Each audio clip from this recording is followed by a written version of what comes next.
Heyo, welcome back to the Luck Management Podcast, presented and brought to you by CharmND. Today is episode 49, and we have on a man that I have watched play basketball from the years, it was 2015 through 2020. And those were my formative years. I was in college. I was at Denison at the time before I went to Notre Dame. Avid fan. I remember the 15-16 season, Stephen F. Austin, the tip-in bucket. Rex Pflueger, welcome to the show. Thank you for coming on. Thank you for having me, Carter. Happy to be here. I mean, and so much more than just basketball, but a Notre Dame alum, a double domer, as they like to say. It's first off just a great time to be able to be a part of that Notre Dame basketball legacy with all these changes that are happening in the world, but also just to be able to sit down and speak with you about luck management. So really appreciate you taking the time and looking forward to picking your brain on what luck means to you. No, I'm excited to be on the podcast. I've heard great things. So yeah, once again, thanks for having me. Yeah, and I have to do a quick shout out, the Rex Pflueger fan page. Thank you for getting us introduced. You put this on the road of actually happening, and now we get to talk about it. So shout out to you. Give her a follow. she's a great follow. She's awesome. I appreciate all the work she does. And after you listen to this podcast, you'll want to get more information on you. And that fan page has got it all. She does a better job updating people in my life and talking about me than I do. So it's like, I really appreciate the work that she does, and everything she does is like, it's kind of in the heart of goodwill. And it's just, we formed a beautiful friendship, not even from the fan page, but from before that as well. So shout out to you. I know she doesn't like me shouting out her name usually, so I'm gonna keep it low key for now, but you know who you are. Same here. Yeah. No, that's awesome. Well, the first way we like to get started on this podcast is just I go through kind of this luck management philosophy. So it's about seizing opportunities. So the way that I look at luck management is like optimizing and capitalizing on those chance opportunities that you have. So when you have those favorable experiences and when you have that chance to do something, if you're given the opportunity, what are you doing with that? How are you enhancing your luck? The way that I always see it, luck favors those who are bold. Luck favors those who are going for it. And I think Notre Dame encapsulates that more than anything in this world. And so do you. So I'm excited to hear your thoughts on it. Yeah, I know. There's a lot of things to kind of unpackage when you talk about luck. Obviously, it comes with opportunity, but then it's also an opportunity needs preparation. And that should be the philosophy for every individual in this world, is that you're never going to know when you're going to need to be ready. So why not stay ready all the time? I love it. Stay ready. Stay hungry, honestly. Honestly, yeah. Well, the first thing we like to do is first, your episode 49. Pretty amazing to be able to do this. I've talked to so many wonderful Notre Dame alum, but just people in the business world. And one shy of 50, but like this is a special day to be able to have this podcast. And what we like to start off is just highs of the week. Were there any highs of this week that were special for you? Yeah, I'll go back 7 days since it's a Tuesday, and the Monday and Tuesday haven't been too exciting, but Sunday was super exciting for me, honestly. It was an opportunity for me to celebrate my father's 60th birthday. And thank you. I know it's a beautiful thing. It's actually on Thursday coming up August 10th, but in order to do the surprise, you got to stay away from the actual birth date. And he's one of the smartest, brilliant guys that I know. So being able to fool him into a surprise party was something that was really special for me to be able to do, to get his friends from all across the country. Some of them couldn't make it, but some of them were able to make it, and to be able to keep it a secret that long, and to see that genuine surprise on his face of appreciation and love and happiness was something that really brightened up my day and my year. That's awesome. What did you guys end up doing? We actually were able to host it at one of our family friends' house in the same neighborhood that he lives in. And funny enough, we did the same thing for that friend for his 60th birthday. Cool. I forget what it was, but it was sometime, I think, earlier this year or last year. And so it was kind of perfect and serendipitous for that reason. Right. and just being able to have those friends that saw like the appreciation that the friend that was hosting the party had for that surprise party to kind of redo it and then be able to encapsulate it and do it for my father and see Hmm. it from both sides is it's something that maybe you don't wish for in your life, but it's something that you should because it's something very special to be able to give your father Full or circle. anyone you love in for that matter. Right? Full circle. Your dad, and we talked about it previously. I mean, you celebrating your birthday, like you guys have similar birthday time frames. Like that's your dad right there. He's taught you everything you know, right? Exactly, exactly. That's awesome. That's a great high for the week. I would say just on my end, highs of the week. I visited my girlfriend out in Oklahoma City. First time I'd ever been to Oklahoma City. There's not much out there at the end of the day. I think we did everything that we could have done. We went down to Bricktown, which is small little bar pub area right next to the AAA baseball field. Went to a baseball game, and we ate really good food. So overall, it was good to visit her. She's at Enid. She's in Enid, Oklahoma, training to be an Air Force pilot. So it was cool to be able to take a step away from work for a week, like a weekend, and just be with the people that you love. That's badass. Good for her. I was gonna say Oklahoma City. Is that I'm guessing, yeah, that's where she's stationed, obviously. But Yeah. when you go out there to visit her, did you have expectations? Or were you just like, "Oh, I'm just super happy to see her and nothing else really matters?" Super happy to see her. I was like, make something out of nothing. Like you're going to Oklahoma City. There's really not much there other than basketball, baseball, and a couple buildings. But like we did a few things that were special. We went, she was looking for a new car and she's never gone car shopping. So we went to a dealership and having that support there for her and making her feel more comfortable about the process. I just got a car about a month and a half ago. So being able to ask the right questions, just feeling prepared and things like that.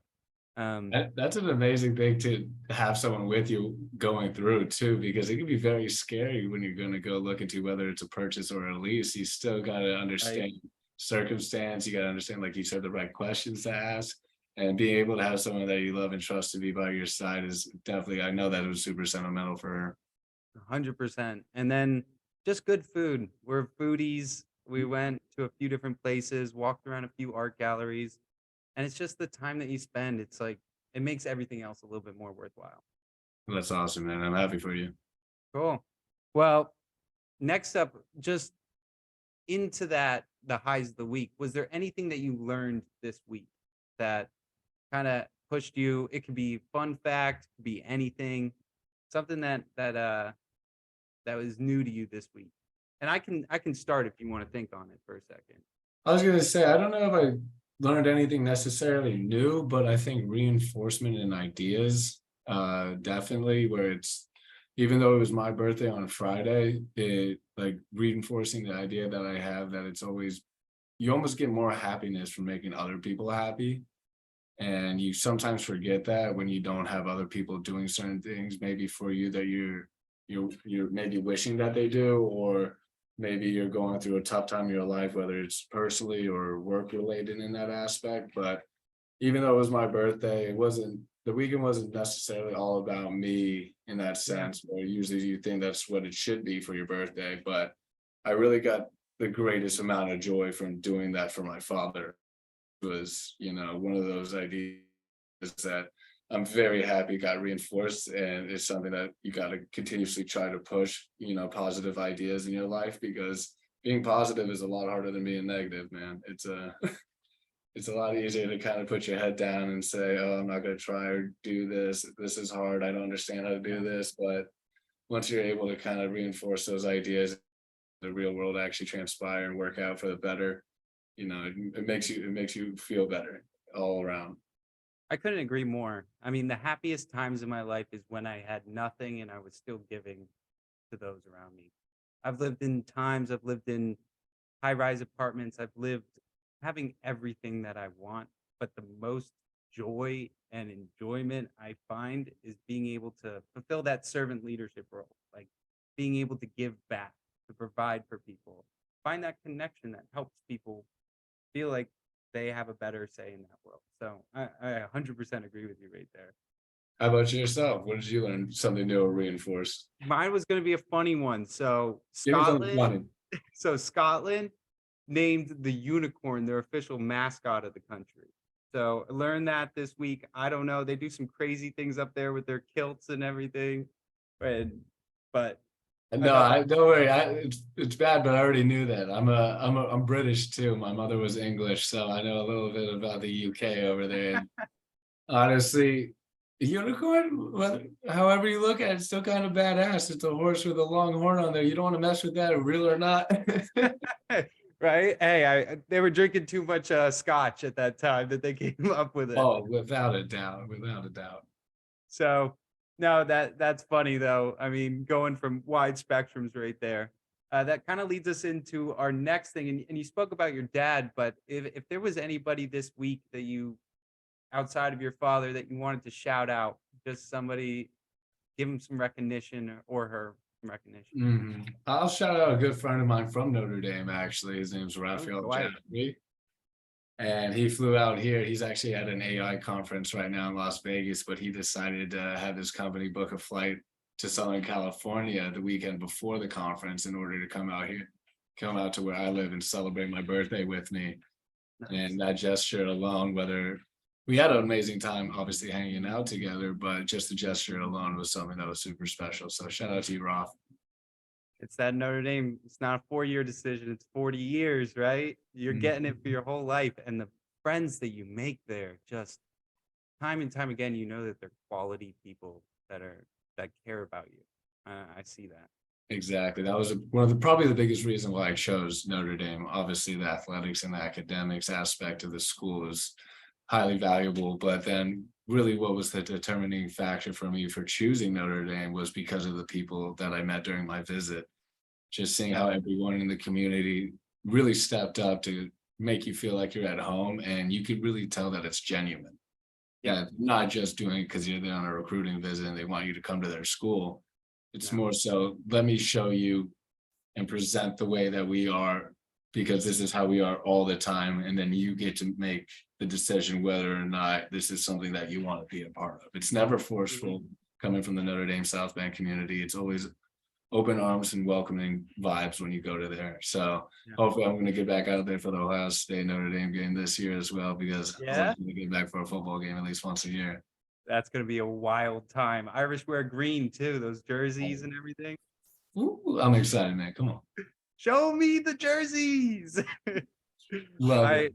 I love that aspect. I love that they've brought a swag into the game. So Amusu Koromoa, I'm forgetting his name. He's the DN. He was a guest here on the podcast, but he is one for being on camera, and he loves, dressing up in all the jerseys, doing all the promo videos. He gets so involved in that, and I think that they're just on the right path. It's making Notre Dame cool again. I feel like Brian Kelly had a little bit of like, this is how we do it. This is what we're doing. Good for him. He did what he could have done, but like now I feel the excitement around the football team. I know the Freeman era should be something that we should all be excited about, especially just given how they started off last year. And then obviously it wasn't the best start, but giving Ohio State a great game in the first game, but then falling, I forgot who it was to, I think the game. Marshall. We blocked that out of the memory. But the one thing is we don't want to fully block it up because we want to remember that feeling that we felt when we lost that game. That's the type of players that I think Notre Dame has in their repertoire, is that they're going to utilize that kind of loss, that idea of losing. Because I always had that feeling when I was at Notre Dame watching the home football games, is that we really kind of play down to our competition. We do. We have certain schools come in like a Marshall, and it's something that we need to get rid of, because it's great to play up to your competition, but you should never play down to your competition. So mindset wise, you should always play at the highest level that you can play instead of looking across the other side. We're Notre Dame. Like we gotta believe. We gotta know that the hard work that we're putting in, the time, the tradition, use it as an additive. Don't use it as, oh, okay, I gotta be worried about it. No, this is your time to go out and ball. Like this is your time to do it. But I guess that like kind of pushes me into the next part. Like football is not the only thing that is blowing up right now. You got the basketball team. I wanted to hear your thoughts a little bit on Micah Shrewsbury coming in as coach. I saw him on campus one time. I got a photo with him. He's got the smoothest hands. It was the smoothest clap too. He's brought in a lot of recruits and everything. I'd love to hear just your thoughts on Mike Bray leaving and yeah, thoughts on the team. Yeah, Mike Bray, he's a great coach, great friend, great mentor, all of that. And sad to see him go from Notre Dame, but I think like anything in this world, when there's a certain amount of time that you can spend somewhere and then there's eventually time to move on. And I think this was the right time for him. Super excited about his transition going over to the Atlanta Hawks and joining that coaching staff with Quinn Snyder. So I know he's excited for this new opportunity I believe his first time in the NBA as well. So wishing him all the best, still staying in contact with him as well. So I'm excited to see what's going to happen. It's weird that I'm a Hawks fan now too, just by association, but it's Trae Young's a fun player. DeAndre Hunter's out there too. So we'll see what they do. They had some good guys. I lived in Atlanta for 3 years and I went to a few Hawks games. They were always just like this close from doing something. But Trae Young, when he gets hot, you can't stop him. I know he's got to translate that regular season hotness into the postseason like he did against the Knicks in that one game. But we'll see what happens. And then on Micah, I've only spoken to him briefly. I reached out when he joined the staff to kind of just introduce myself, let him know that I'm here as kind of a resource if he ever wants to talk about the program in sense, and that I'm usually back on campus a good amount. So just from my first initial reactions from having a conversation with him, he seems like an amazing guy. He's Indiana born, so he has a lot of respect for the game of basketball. When he was at Penn State, he did amazing things, and then he has a great resume and track record in coaching as well already, being with the Boston Celtics for a while. And, that team, it's very difficult to come in first year and do well, especially in a school like Notre Dame, where you're not known for getting highly rated recruits from across the country, and you kind of got to start at ground zero. Lost a couple players to the transfer portal as well. Totally. But with Notre Dame, and especially being a Notre Dame basketball alumni, we'll always have high expectations for the team, and really excited to see what they're going to do this season. And we should have those high expectations. I mean, Bray did an amazing thing for 20 years. I mean, I was able to speak on one of his final games and being like, thank you. You guys brought us up when everyone talks about Indiana or Purdue. Notre Dame should be a basketball school too. We're in Indiana. We care about the game of basketball. We have great academics, and we can also provide some of the best facilities in the country. So keep building that, keep bringing in the right guys that believe in what we're doing, and I think we'll be at the right spot moving forward. 100% agree, but let's win some games too, Let's win some games too. Yeah, it was a little rough last year, but overall, like it was amazing to see just like the guys come together. I knew I had a class with one of them.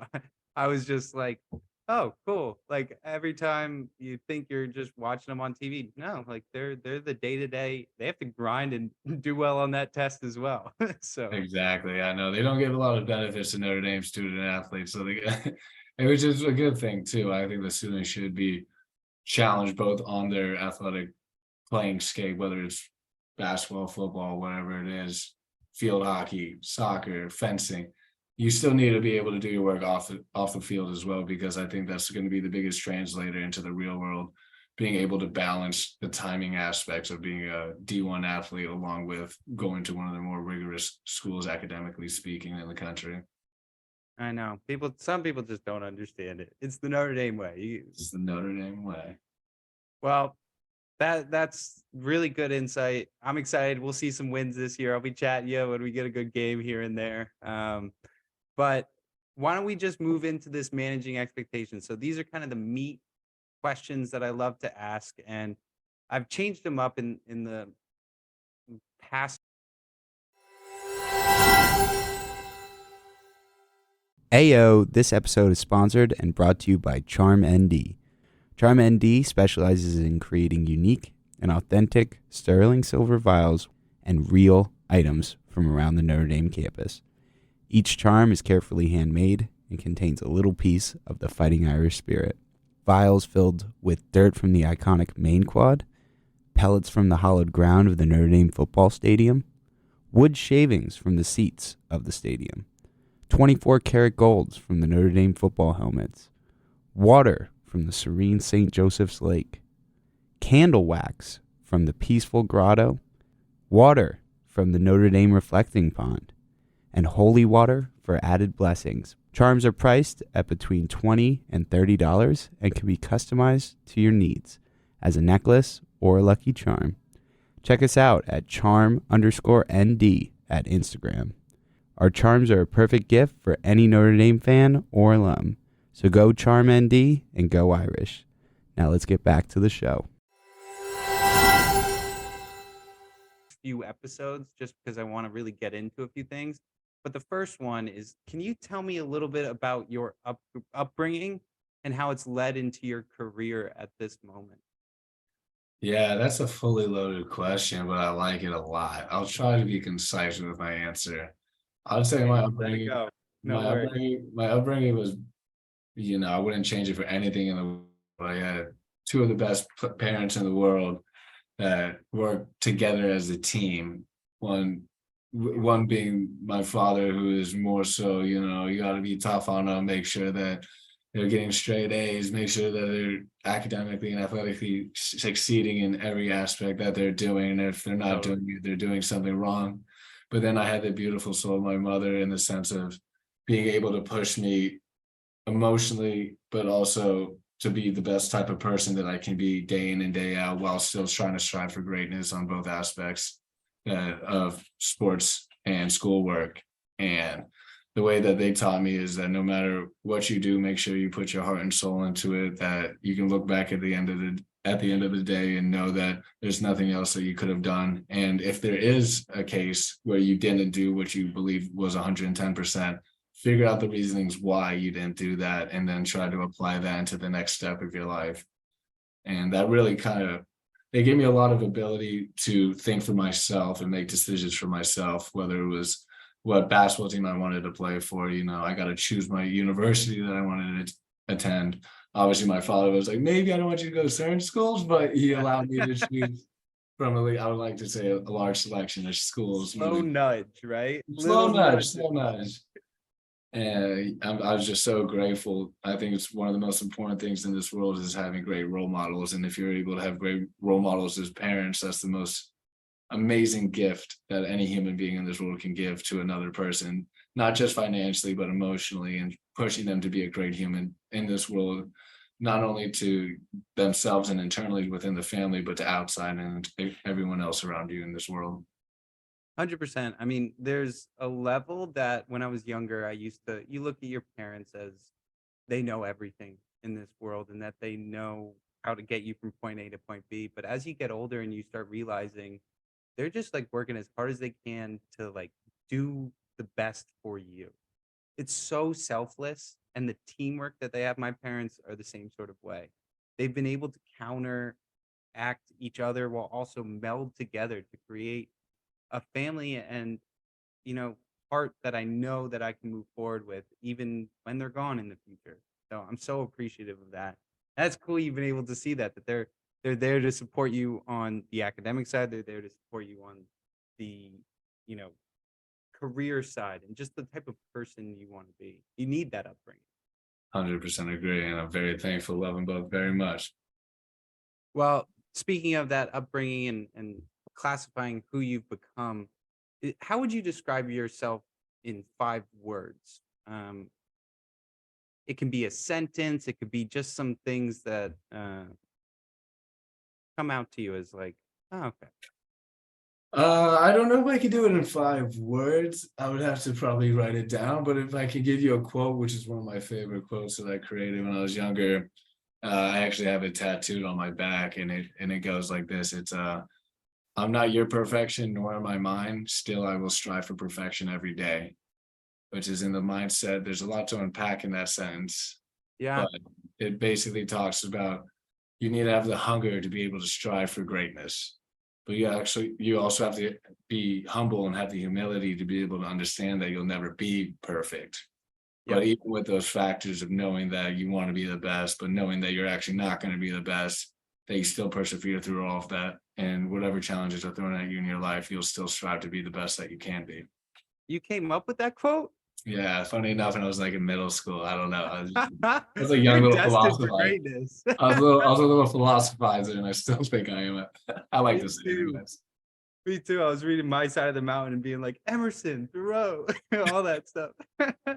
That's incredible because, truthfully, I deal with that every single day. I'm trying to be perfect in my job. I'm trying to make sure that I have the best conversation. I'm trying to look for that right word to get to the next part of the conversation. But at the end of the day, like there's always something you can work on. There's always something you can improve on. And the only person that was ever perfect was God or Jesus. So being able to try and compare yourself to that, first off, you're never going to get there. And second off, you can always work harder, but you have to appreciate where you are going and where you want to go in the future. So Exactly. that's really, really cool. I love that quote. I'm going to write that down. Appreciate it. So if you started a business tomorrow, and you can even talk about the business that you're in now, what business would you manage? What business would you create?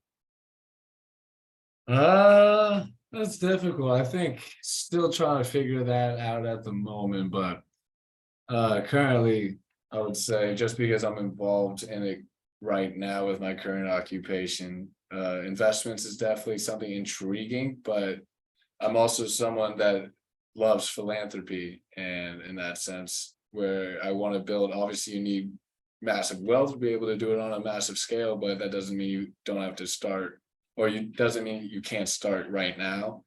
Right. And kind of done that already with one of my another Notre Dame alum, just shouting out Notre Dame as much as I can. Let's keep it going. Dr. Noah Hahn out of Johns Hopkins. We actually started a brain cancer memorial fund for brain cancer research for students at Notre Dame for summer Wow. internships currently. We sent off 2 kids last summer and 1 this summer, but it's something that I'm very passionate about. I lost my mother to brain cancer, and he lost his wife to brain cancer, same thing, glioblastoma. And we became very close during the whole process and decided to start a fund to see how we can enact change, whether it's just from recognition and getting people's mindsets about it, and also at the same time raising funds to help kids, the next generation, become interested in the fact to see if we can find new cures, new, I guess, clinical trials that can help pursue a better path forward for brain cancer. Because right now it seems like there's not a lot out there, but No. hopefully we know we're not going to be the ones that are going to save the world, but hopefully we can be a part of it in the sense that somebody can hear about the story and maybe get a little motivation to come out and try to save the world for us. You're sparking change right there. You're getting more people involved. It's a true thing that's impacted your life. I think that has some of the biggest impact as well, when it really has touched you. And being able to give scholarships and get understanding, I think that there's a level that people think, because there's so much technology in the world and healthcare is amazing, it is great, but there's so much more discovery to be done. Every day there's a new drug coming out. Every day somebody's trying to find that new cure, but we need to keep putting those, I guess, like not envelopes, but like those roots towards the issue. And I Mhm. really appreciate that you're doing that. I appreciate the sentiment. Yeah, it's something we want to grow and keep growing, but it's going to take time. It's going to take a team effort, and Notre Dame's great that we've been working with them. So hopefully the future is bright. That's awesome. That's really, really cool. I actually on the same end, I give blood to the Red Cross every time. I've donated over 20 times because my grandfather, he had cancer and he needed blood constantly, and people weren't giving enough blood. So being able to do that feels like you're able to contribute a verse to this world. That's a beautiful gesture. Good for you, Carter. That's always important. I know there's always going to be like there's always going to be people out there that need certain aspects, like obviously blood and like certain bodily parts might not necessarily be every single time, and that's an amazing gesture. But there's other simpler ways people can get involved, whether it's just educating themselves on it, being more knowledgeable on what cancer is, and understanding how to talk to friends and family that are going through it. Because even though it's not something that's going to be a physical benefit towards them, it actually kind of is in a way, because you're going to allow them to feel better about themselves. You're going to understand how to discuss what they're going through without causing stress to their mental, which actually then enacts positive change to their physical. So there's a bunch of things you can do, but good on to you, Carter, for doing that. I just read actually an article. Bee venom has actually been used to fight cancer cells, and so they're starting to put that into different trials of fighting cancer cells. So, I mean, let's keep trying it all. That's awesome. Exactly. Just keep going, keep pushing, don't stop. Keep the conversation going. So, who has been probably the most crucial or critical person in your life to date? I have to say obviously I give credit to both parents, but definitely I want to say my mother. Tough to choose, but I gotta give it to my mother. She was the one that I believe taught me to be the emotionally IQ type of person that I am, to show respect to everybody, because everything in this life is relative. Everyone feels the same type of feelings. Everyone goes through hardships. Everyone has their ups and downs, but it's the type of person that you are day in and day out, regardless of what highs or lows you're going through, that on the other side, you're going to be able to be the person that you're proud enough to look in the mirror and say, I did a good job. And that's not every day, you don't feel that every day, but just having that self-realization aspect to your mindset and your thought process really helps develop a purpose in your life. So I got to say my mom on that. Shout out, Mama. Shout out, mama. That's awesome. In any advice that you've been imparted on and from your parents or just in your life, what would you like to share with the people that listen to this podcast? What advice would you give to keep moving? I would say that's a two-part answer in the sense, because one of my favorite things is from my mother, which she said, it's always be yourself.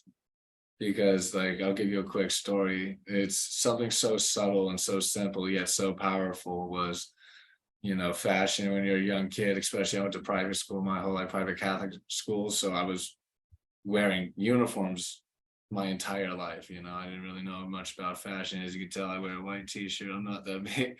I'm not the biggest fashion human being that you'll ever meet. But I remember I always wanted to wear a fanny pack, or like kind of like one of those satchels when I was in high school. Totally. A lot of people thought it was dumb. Everyone was like, I don't know about that. I was one of those too. I think you got great fashion there, Carter. I try. Yeah. I really wanted to do that, and I told a few people were like, oh, that's weird, it's stupid, that wouldn't look good on you. But then I told my mom, and then very next week she went out and bought me a fanny pack, and I still have that fanny pack to this day. And I wore it. I remember I wore it during ACC Media Day my senior year when we were out, I believe, in Greensboro.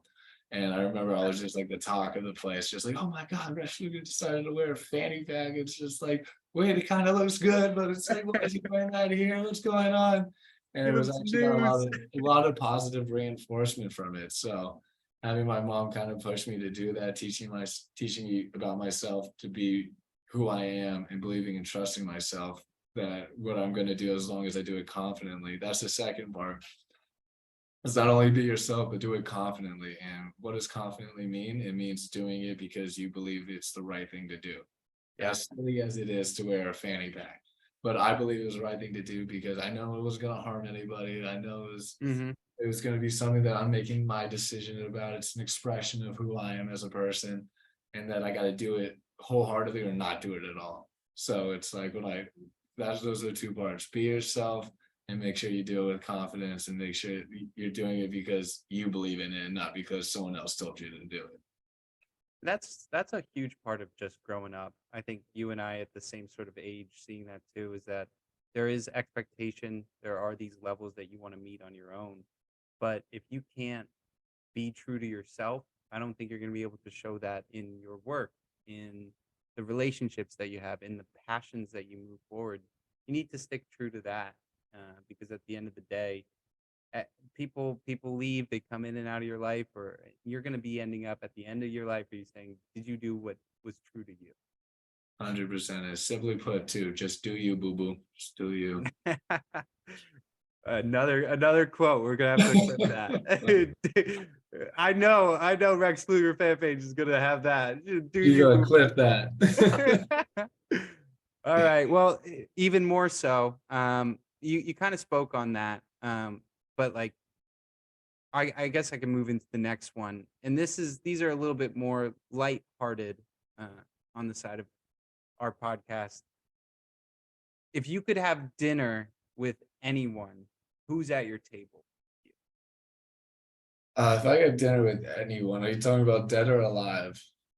Or either? Either or. You can put as many people on it. I usually like to stick to around 4 as the max. Okay, so Jesus. Good deal. Nah, honestly, I don't want to be involved in the Last Supper where one of our good buddies is a traitor, so I'm gonna stay out of that one. Run it But back for honestly, another dinner. I'll do it live though. But people that are the most interesting to me, I would say, are definitely Elon Musk, Joe Rogan, Yeah. and then we got one other person. I'll do it because he's probably my favorite. He is my favorite athlete of all time. I would say is Kobe Bryant. R.I.P. R.I.P. Coach. That table conversation. That would be a wild conversation at the end of the day. I would love it because I think it's 3 people that are masters of their crafts and what they're doing. Maybe not. I think Joe Rogan's a master of a lot of different crafts, but his ability to understand different perspectives and then intelligently speak upon them is definitely.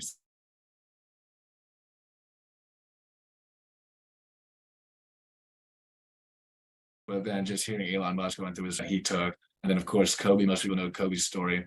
And then just having him, going overseas as a young kid, coming back to Philadelphia, and then making that jump from being literally a kid into just being a franchise player in the beginning, and then having the mindset that he developed throughout his whole career. And he was just such an amazing role model at the end of the day to so many people, whether they were grown men, whether they were kids. And I saw that transition as a kid to a grown man, and being able to say that the person that you idolized as a kid also stayed as your idol as an adult is something special. Yeah, I mean, first off, on the Joe Rogan side, he got me into podcasts in the beginning, just being able to sit down.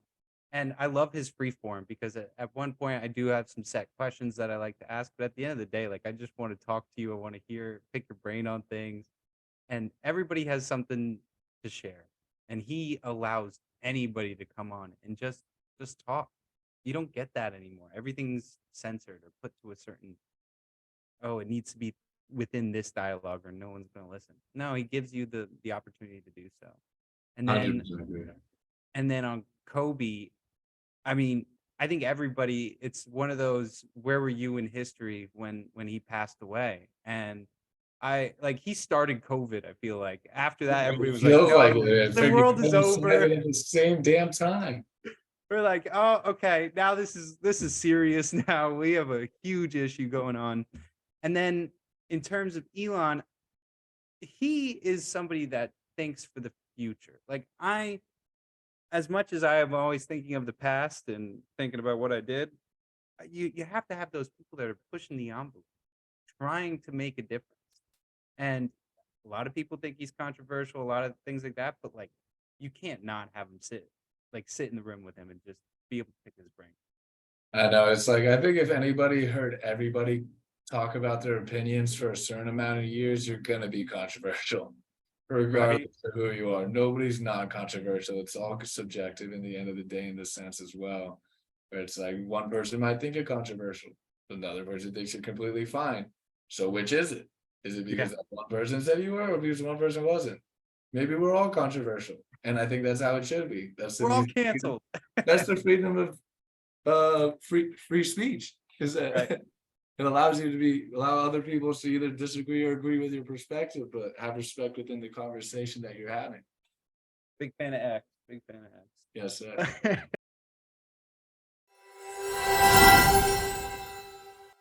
Ayo, this episode is sponsored and brought to you by CharmND.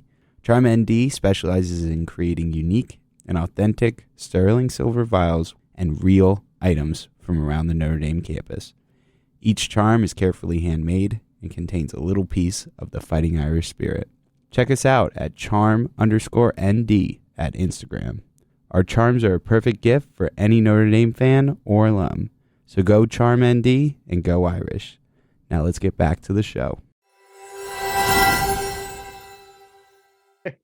You're trying to get that payment money, aren't you? You're trying to get that. You want to sponsor me, Elon? You want to come on the pod? I'll talk to you about luck management. Come on. You're a smart man, Carter. Hey, any sort of advertisement. Well, awesome. Just getting into a little bit more about you, though. I'd love to hear about what your greatest accomplishment was, maybe on the basketball court, but also what your greatest accomplishment has been in your life, just in general, whether that's work, whether that's friendship. That's tough, man. I would say So my far. I would say my greatest accomplishment is, in my mind personally, is being able to stick to my mentality of, I believe in positive thinking, which is, I think, one of the hardest things in the world, which is It is. not generally about being happy all the time, but it's always trying to find the best perspective in any situation and being able to humble yourself. I feel like I do a great job personally, kind of always thinking about in the back of my head whether my actions affect other people. And then if they do, how do I figure out, if I did something negative towards somebody, how can I fix that? Or why did I do it that way? And then try to improve on that aspect.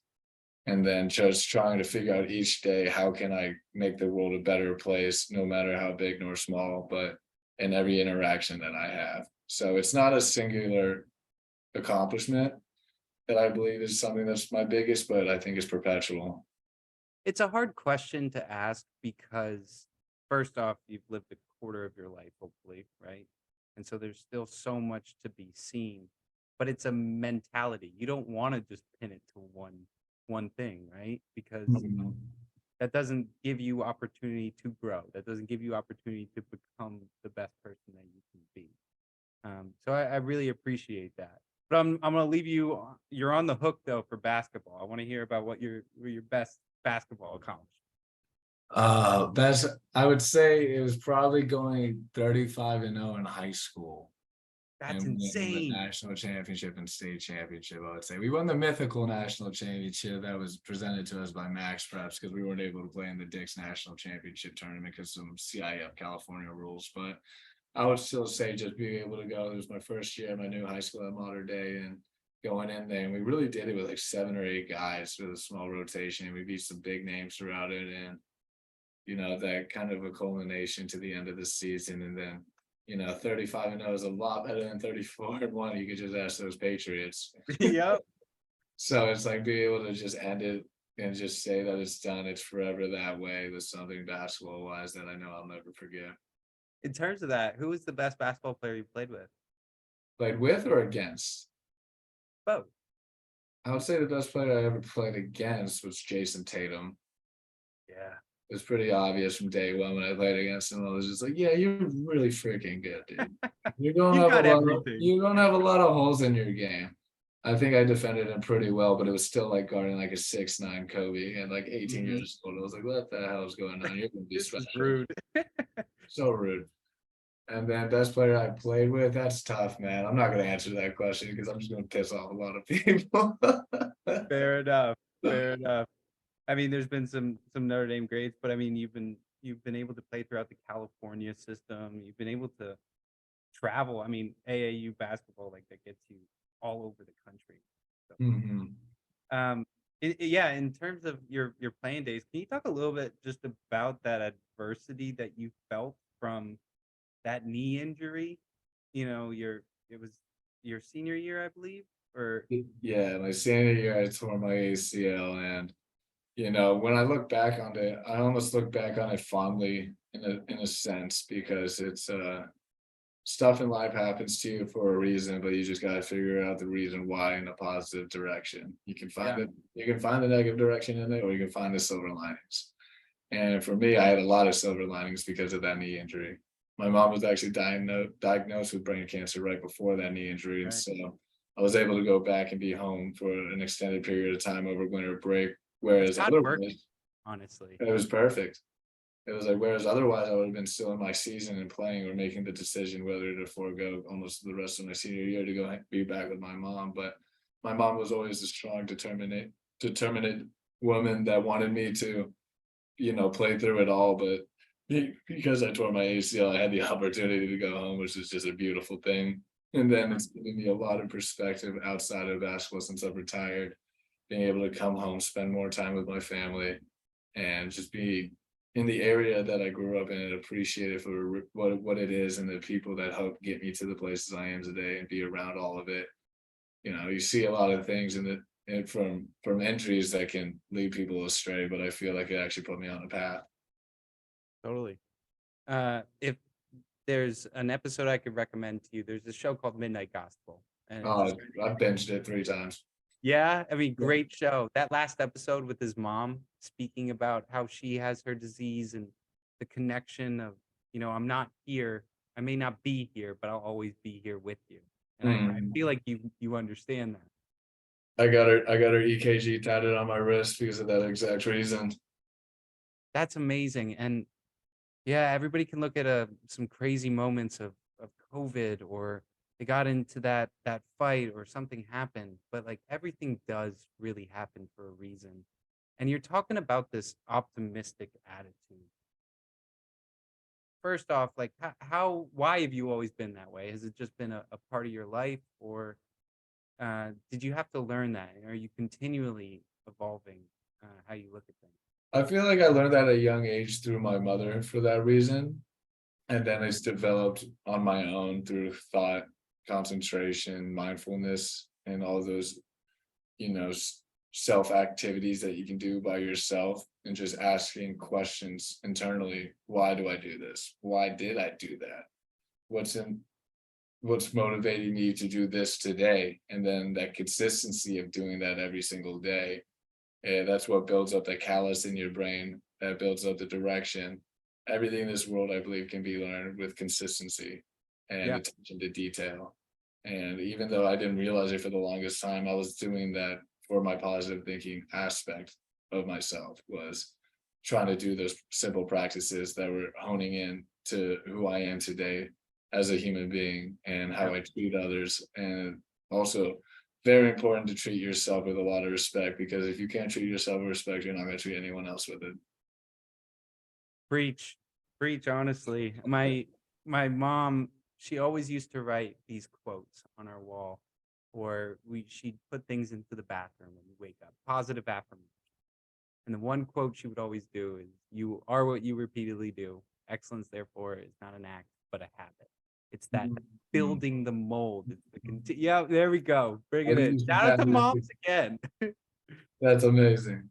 That's a great point. But time and time again, yeah, there was a moment there where I was like, "Damn, mom, like I gotta keep practicing this excellence. Like, leave me alone a little bit." But if you don't have something that you're working towards, like, what's the point of working hard, right? Exactly. I find that to be really kind of special. The fact that you've been able to see that. Yeah, I gotcha. And then so this last question that we have here is, do you believe in luck? That's such a good question because it depends on how you think of the word luck and what its definition is. Because I think luck happens for reasons, Mhm. and you can say that's fate, but then luck is also like you can be lucky in a lot of different ways. You can be lucky. It's oh man, now you're trying to I'm trying to unpack that. My brain's going in a bunch of different directions, but Yeah. I would say, like we said, I think like the famous quote I said earlier is just, luck happens when opportunity meets preparation. But it is true. That's a very true line that you will get these certain opportunities in your life that you can have because of how prepared you are, because you put in the time and effort within, whether it's your sport. Like, for example, if you're working out day in and day out for 5 to 6 years for basketball, and then you don't have one scholarship offer, you're a junior in high school, you're about to go into your senior year, you have no idea what's going to happen. You could be averaging 18, 20 points a game, doing all the right things, but for some reason your school's small, nobody can see you. Yeah. And then all of a sudden, Coach Cat walks in. There's the opportunity. Is that opportunity or is that luck? And then having the ability to perform and do what you do, maybe you hit a game-winning shot that rolls around the rim and then falls in, and that's the deciding factor for the reason why Coach Cal wants to give you a scholarship. Then you get the scholarship, you go to Kentucky, you ball out, and all of a sudden you're in the NBA. So is that luck? Is that fate? But really, it's just opportunity meeting because you were prepared for that moment that allowed you to be lucky. That's luck management right there. Luck management. I love it. Hey, Rex, this has been the coolest conversation, just getting to know you on a deeper level. And I could have asked you a million more questions about your career and things like that. Hopefully one day in the future we can do it again, but really appreciate you. I learned a lot about you, and I'm very thankful we got this time together. Thank you for having me on, Carter. It was a pleasure to talk with you as well. All right. Well, wherever you find us, Apple, Spotify, as always, keep living the luck management lifestyle. Peace.